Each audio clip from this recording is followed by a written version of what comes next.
کیا آپ کو پتا ہے ایران میں ایک ایسا فرقہ بھی ہے جو حضرت علی کو خدا کے برابر سمجھتا ہے؟ آج ہم اسی فرقے کی کہانی آپ کو بتائیں گے جسے سن کر آپ کے ہوش اڑ جائیں گے۔ اس کمیونٹی کا نام ہے یارشان، اور یہ لوگ خود کو اہل حق بھی کہتے ہیں۔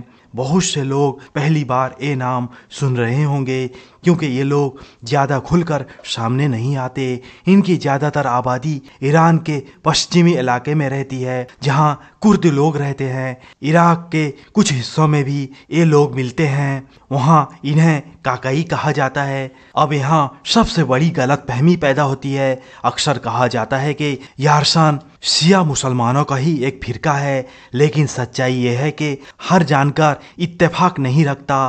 ہاں، کچھ باتیں شیعہ سوچ سے ملتی ہیں، جیسے 12 اماموں کا ذکر اور حضرت علی سے گہری محبت، لیکن ان کے عقیدے اور عبادت کا طریقہ عام شیعہ سے الگ ہے۔ اسی وجہ سے شیعہ علماء بھی انہیں اپنا نہیں مانتے۔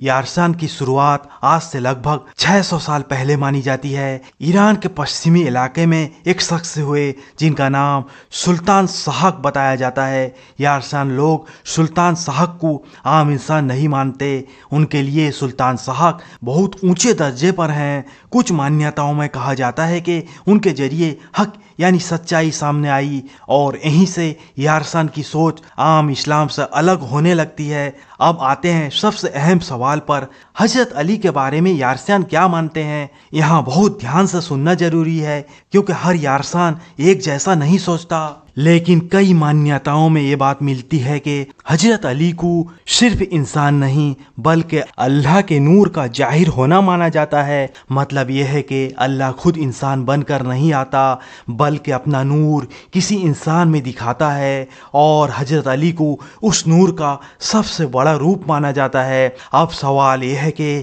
کیا اس کا مطلب یہ ہے کہ یارشان حضرت علی کو اللہ کہتے ہیں؟ نعوذ باللہ! تو جواب سیدھا نہیں ہے۔ زیادہ تر لوگ کھلے لفظوں میں ایسا نہیں کہتے، لیکن بات وہیں جا کر رکتی ہے کہ حضرت علی کو انسان سے بھی اوپر رکھا جاتا ہے، اور اسی بات کی وجہ سے اسلام کے علماء کہتے ہیں کہ یہ سوچ توحید کے خلاف ہے۔ یہیں سے یارشان اور اسلام کے راستے الگ ہو جاتے ہیں، کیونکہ اسلام میں اللہ کے اور بندے کے بیچ کوئی درجہ نہیں ہوتا، چاہے وہ کتنا ہی بڑا انسان کیوں نہ ہو۔ لیکن یارشان کی سوچ اس معاملے میں الگ راستہ اپناتی ہے، اور اسی وجہ سے یہ لوگ نہ پورے شیعہ مانے جاتے ہیں اور نہ سنی۔ یارشان کی عبادت بھی عام مسلمانوں سے الگ ہوتی ہے۔ یہ لوگ اکیلے عبادت نہیں کرتے بلکہ سب مل کر عبادت کرتے ہیں۔ ان کی عبادت کی جگہ کو جام خانہ کہا جاتا ہے، اور وہاں جو اکٹھا ہو کر عبادت ہوتی ہے اسے جام کہا جاتا ہے۔ اس میں ذکر بھی ہوتا ہے اور گانا بجانا بھی، جو عام اسلام میں نہیں پایا جاتا۔ ان کی ایک مقدس کتاب بھی ہے جسے کلام کہا جاتا ہے۔ یہ کتاب ہر کسی کے سامنے نہیں پڑھی جاتی، اور اسے ایک خاص ساز کے ساتھ پڑھا جاتا ہے۔ یہیں سے یہ سوال اور گہرا ہو جاتا ہے کہ کیا یہ مذہب اسلام کے اندر آتا ہے یا اس سے الگ ہے؟ یارشان یہ بھی مانتے ہیں کہ روح ایک ہی جسم میں نہیں رہتی بلکہ وقت کے ساتھ ساتھ جسم بدلتی رہتی ہے، اور کئی بار جنم لینے کے بعد ہی اسے چھٹکارا ملتا ہے۔ یہ بات بھی اسلام کی سوچ سے بالکل الگ ہے۔ یہ لوگ سال میں کچھ خاص دنوں میں روزہ رکھتے ہیں، رات بھر جاگتے ہیں اور صبح سورج نکلنے کے بعد روزہ کھولتے ہیں۔ ان کے یہاں کچھ چیزوں کو بہت اہم مانا جاتا ہے، جیسے انار اور مونچھوں کو بھی پہچاننے کی نشانی مانی جاتی ہے۔ اب سوال اٹھتا ہے کہ اگر یارشان اتنے الگ ہیں تو یہ لوگ کھل کر سامنے کیوں نہیں آتے؟ اس کی ایک بڑی وجہ یہ ہے کہ ایران میں انہیں الگ مذہب کا درجہ نہیں ملا ہوا ہے، اور اسی وجہ سے یہ لوگ اکثر چپ رہ کر جیتے ہیں۔ تو اب تک آپ نے جو سنا اس کے بعد کئی سوال کھڑے ہو جاتے ہیں۔ کیا یارشان سچ میں شیعہ ہیں یا صرف شیعہ علاقے میں رہتے ہیں؟ کیا حضرت علی کو لے کر ان کا عقیدہ اسلام سے باہر جاتا ہے؟ اور اگر جاتا ہے تو پھر یہ لوگ آج تک کیسے ٹکے ہوئے ہیں اور کن حالت میں جی رہے ہیں؟ انہی سب سوالوں کا جواب ہم آگے اس ویڈیو میں دیں گے، لیکن یہاں ایک پل رکیے، کیونکہ ابھی تک تو آپ نے سنا وہ صرف عقیدے کی بات تھی۔ اصلی سوال اب شروع ہوتا ہے جب کسی انسان کو اپنی پہچان چھپا کر جینا پڑے، جب مذہب صرف کتابوں میں نہیں بلکہ نوکری، اسکول اور موت تک اثر ڈالے، تب یہ کہانی صرف یارسان کی نہیں رہتی، انسانیت کی بن جاتی ہے۔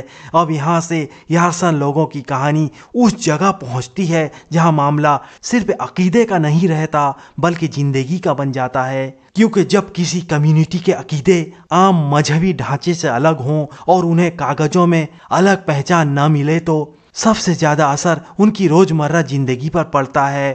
ایران میں یارسان لوگوں کے ساتھ بھی کچھ ایسا ہی ہوتا ہے۔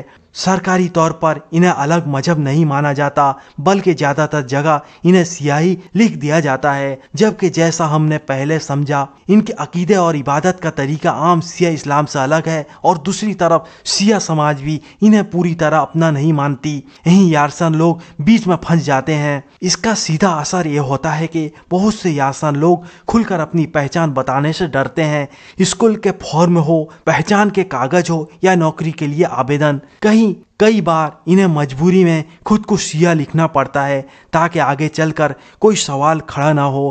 یہ صرف کاغذ کی بات نہیں ہوتی بلکہ انسان کے دماغ پر بھی اس کا بوجھ رہتا ہے، کیونکہ ہر وقت ڈر لگا رہتا ہے کہ اگر اصل پہچان سامنے آ گئی تو مشکل ہو سکتی ہے۔ عبادت کے معاملے میں بھی حالات آسان نہیں ہوتے۔ یارسان لوگ اپنی عام محفل ہر جگہ کھلے طور پر نہیں کر پاتے۔ کئی علاقوں میں یہ محفل صرف اپنے بھروسے کے لوگوں کے بیچ ہوتی ہے، باہر والوں کو بلانے سے بچا جاتا ہے کیونکہ ڈر رہتا ہے کہ کوئی غلط مطلب نہ نکال لے یا شکایت نہ کر دے۔ کئی جگہ ان کی عبادت کی جگہوں کو عام گھر کی طرح دکھایا جاتا ہے تاکہ کسی کی نظر نہ پڑے۔ یہ سب اس بات کی طرف اشارہ کرتا ہے کہ یہ کمیونٹی آج بھی خود کو چھپا کر جینے پر مجبور ہے۔ سب سے زیادہ دردناک حالات تب سامنے آتے ہیں جب کسی کی موت ہو جاتی ہے، کیونکہ ہر انسان چاہتا ہے کہ آخری وقت میں اس کے مذہب اور روایت کے حساب سے رسم نبھائی جائے، لیکن کچھ یارسان لوگوں کا کہنا ہے کہ انہیں کئی بار مجبوری میں وہی طریقہ اپنانا پڑتا ہے جس سے کوئی وواد نہ کھڑا ہو۔ سوچو، ایک انسان پوری زندگی اپنی پہچان دبا کر رکھے اور مرنے کے بعد بھی اپنی بات پوری طرح نہ رکھ پائے، اس سے بڑی تکلیف شاید ہی کوئی ہو۔ سرکاری نوکری اور دفتروں میں بھی یارسان لوگوں کو دقتوں کا سامنا کرنا پڑتا ہے، خاص کر ان کی مونچھوں کو لے کر، کیونکہ یارسان پرمپرا میں مونچھوں کو پہچان اور عزت کے ساتھ جوڑا جاتا ہے۔ بہت سے لوگ انہیں کاٹتے نہیں، لیکن کئی سرکاری جگہوں پر صاف چہرہ رکھنے کا دباؤ ہوتا ہے۔ ایسے میں کچھ لوگوں کو اپنی روزی اور اپنے عقیدے کے بیچ چننا پڑتا ہے، اور یہ فیصلہ کسی کے لیے بھی آسان نہیں ہوتا۔ اب اگر ہم ایران سے باہر کی بات کریں تو عراق میں رہنے والے یارسان، جنہیں ککئی کہا جاتا ہے، وہاں حالات تھوڑے الگ ہیں لیکن پوری طرح سرکھت نہیں۔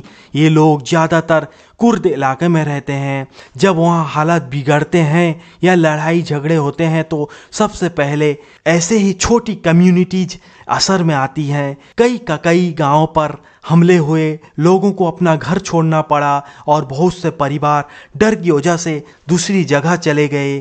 یہاں ایک اور بات سمجھنی ضروری ہے، یارسان کمیونٹی اندر سے بھی ایک جیسی نہیں ہے۔ ہر یارسان ایک جیسا نہیں سوچتا۔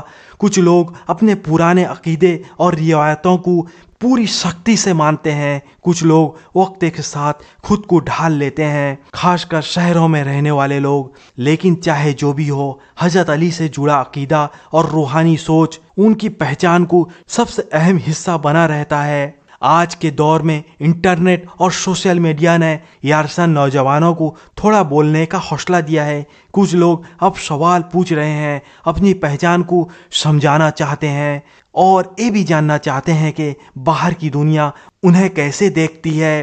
لیکن اس کے ساتھ ڈر بھی جڑا ہے، کیونکہ ہر جگہ سچ بولنا آسان نہیں ہوتا، خاص طور پر جب عقیدہ عام سوچ سے الگ ہو۔ اب یہاں ایک بہت اہم سوال کھڑا ہوتا ہے، کیا یارسان کو سچ میں سیاہ فرقہ کہنا صحیح ہے، یا یہ صرف اس لیے کہا جاتا ہے کیونکہ وہ شیعہ بہول علاقے میں رہتے ہیں؟ ہسٹورین اور جانکاروں کی رائے میں یارسان کو شیعہ اسلام اسلام کا سیدھا حصہ کہنا صحیح نہیں ہے، کیونکہ ان کے عقیدے توحید کے عام اسلامی سمجھ سے الگ آتے ہیں، اور یہی وجہ ہے کہ شیعہ علماء بھی انہیں اپنا نہیں مانتے۔ تو پھر سوال یہ ہے کہ یہ لوگ خود کو کیا مانتے ہیں؟ اس کا جواب بھی ایک جیسا نہیں ہے۔ کچھ یارشان خود کو اسلام سے جڑا مانتے ہیں، کچھ خود کو الگ روحانی راستے پر چلتے ہوئے دیکھتے ہیں، اور کچھ لوگ اسے صرف اپنی پیدائشی پہچان اور روایت کے طور پر جیتے ہیں۔ یہی الجھن ان کی سب سے بڑی سچائی بھی ہے۔ یارشان کی کہانی ہمیں ایک بڑی بات سکھاتی ہے کہ کسی علاقے یا مذہب کو صرف 2-3 ناموں میں بانٹ کر دیکھنا اکثر سچائی کو چھپا دیتا ہے۔ ایران اور آس پاس کے علاقوں میں صدیوں سے الگ الگ سوچ اور روحانی راستے ساتھ ساتھ چلتے آئے ہیں، اور یارشان انہی میں سے ایک ہے۔ لیکن جب مذہب اور سیاست آپس میں مل جاتے ہیں تو سب سے زیادہ مشکلیں ایسے لوگوں کے لیے پیدا ہوتی ہیں جو بیچ میں کھڑے ہوتے ہیں۔ اب آخر سوال یہ بچتا ہے کہ آنے والے وقت یارشان کے لیے کیا لے کر آئے گا؟